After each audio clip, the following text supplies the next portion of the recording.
And then you can see how people get to a point where like everything feels hard. Like when you're 300 pounds, I haven't never been 300 pounds, but I can't imagine it feels good to get up and move around. It's defeating.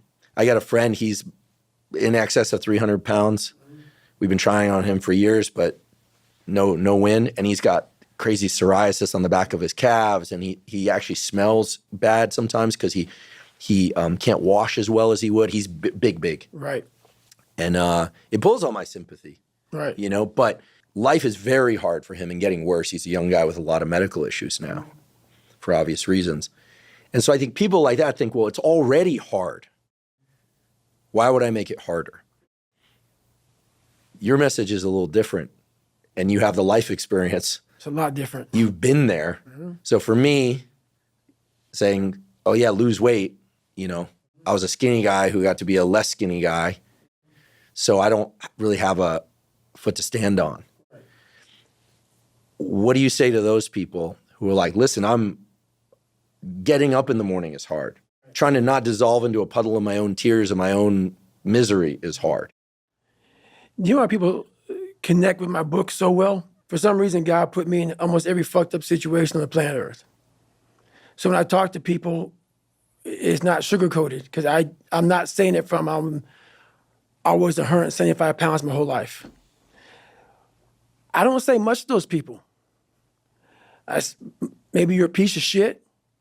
Maybe you want to be nobody. Maybe you're happy exactly where you are in life, because obviously you are. Maybe you don't have the determination to be somebody better than who you are. And if you want to live with that, I'll support you in that.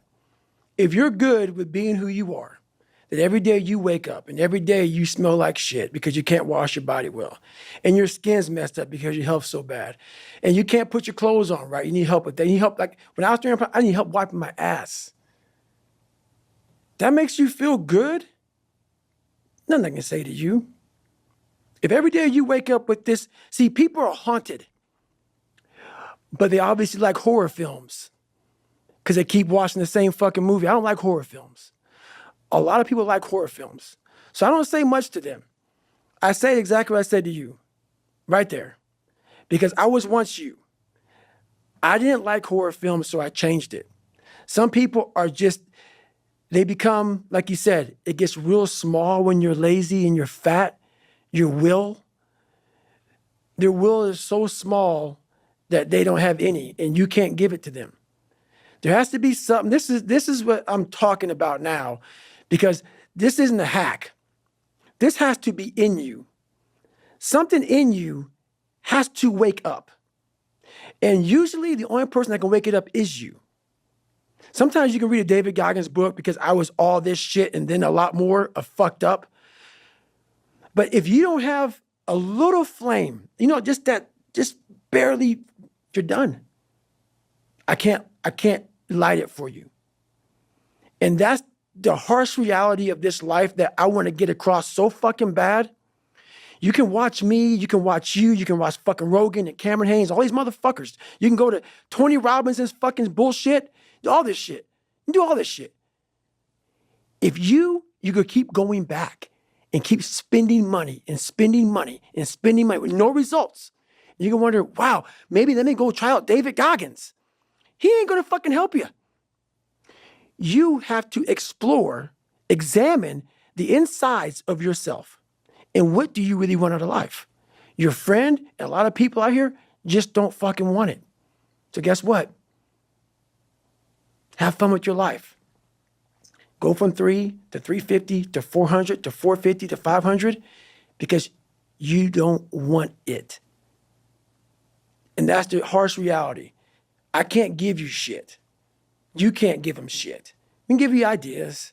But at the end of the day, when I was losing the weight, I had to miserably wake up every morning in the cold because it was Indiana, November when it started.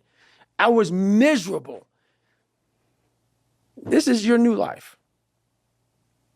Take it or leave it. There's no happiness about it. There's no peace behind it. It sucks. It just fucking sucks. And that's the one thing, if I could teach anybody anything, it just fucking sucks. And it's going to continue to suck. And then one day you'll get to a special part in your life that it might get a little bit better. But to lose the weight you have to lose, my friend, sorry, it's going to suck every fucking day. Because then when you're 300 pounds, you're going to go out to lose weight, you could probably get injured. So then you got to work on the injury, and then you get even more depressed. This is what I went through. And then you're hungry because now you're depressed. It's just a vicious cycle. And if you're not strong mentally and you have no willpower, you're going to continue falling back in this hole versus the man that sits back and goes, all right, motherfucker. This is why I cuss, because this is what is in me. This is what it took for me to be me. Sorry.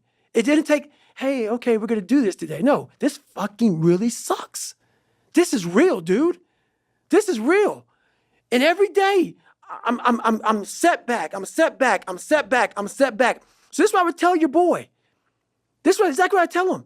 Every day you wake up, you're going to probably be set back for the first 4 weeks before you lose to significant weight because of the mind is going to be fucking with you the whole time. There's no dopamine.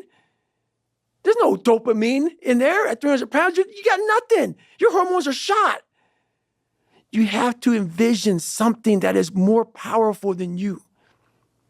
Something has to get you out of bed. And you have to create it. It has to be false because you're not it. You're a fat piece of shit. And that's the reality of it. So you have to create a false reality to live in that just to get to work on yourself. That's the reality.